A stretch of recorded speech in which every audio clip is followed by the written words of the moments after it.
All right, let's open this for discussion. I have some discussion. I like the idea of doing the testing, regardless of where we end up on this, but I also want to offer the following.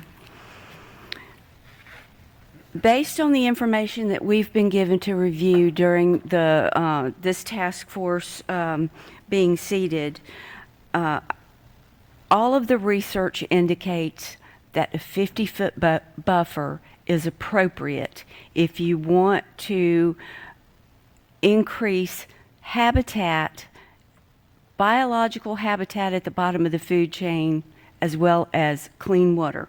And I want to give these items of example. In the Florida Stormwater Erosion and Sediment Control Plan that we just adopted for erosion and sediment control, on page 14, it states that turbidity alters the aquatic environment by screening out sunlight and by changing the rate and the amount of heat radiation. This light reduction inhibits photosynthesis, leading to a decline in aquatic growth. Consequently, the food chain is disrupted and the population of consumer species is reduced. The elimination or reduction of benthic organisms decreases the number and variety of food sources for fish, further disrupting the food chain and causing fish to either starve or move away.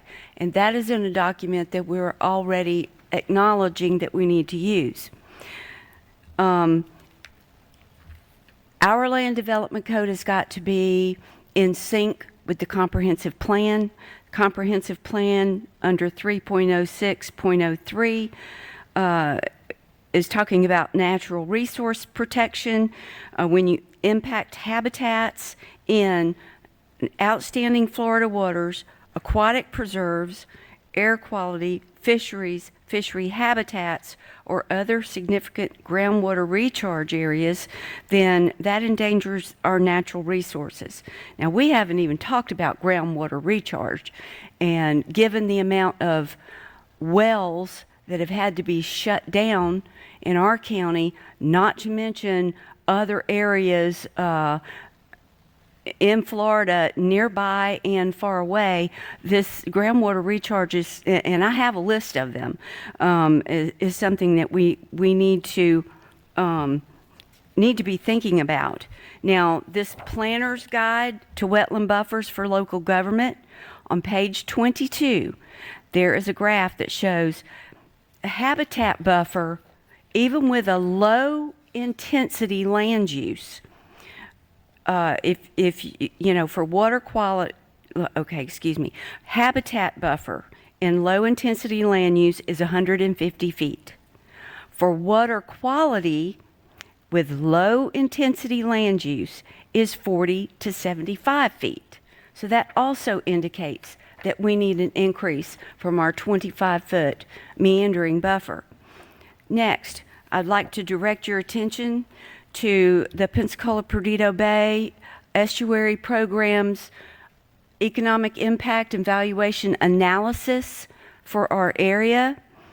And you can just, I believe, just go to page 2 of that, where it's giving an executive summary, and the money that is generated because of clean water is really the best thing that we've got going for us.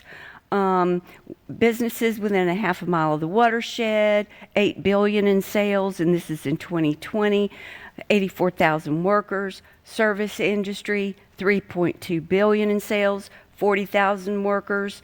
Bay-related businesses, and this is in Escambia County, was $3.9 billion, 38,000 workers. It says estuaries are estimated to contribute $2.7 billion in property values, and $81 million in consumer spending. And then it gives this instruction to us.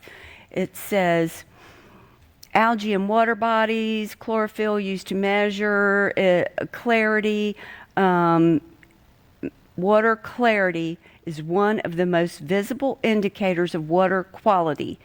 It is associated with higher real estate values, and local authorities and policymakers, us, have a strong incentive to increase water quality in the Pensacola Perdido Bay Estuary Program area and to generate increased economic activities.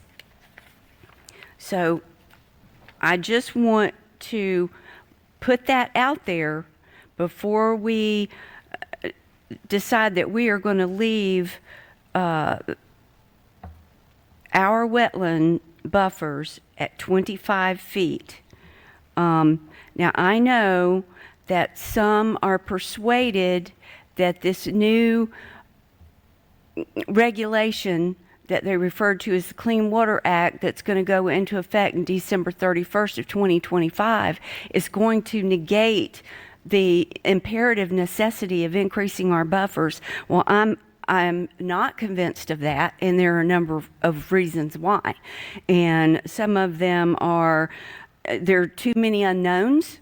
First of all, who's going to do this testing? Who's going to enforce this testing? What kind of timeline are we going to have for this testing? This is going to test for nitrogen and phosphorus. I don't think that's going to equate to having an additional 25 feet as a wetland buffer when that 25 feet is going to be instrumental in habitat and biological benefits to the food chain. And we all know that we have had, and look at the Marine Science Committee that reports to this county. We've had the lowest fin fish population count ever most recently. So I want to throw that out there. I will not be in favor of leaving the wetland buffer as it is at 25 feet. I think it needs to go to 50. It can be meandering, and we can have testing, but that's the close of my comments on that.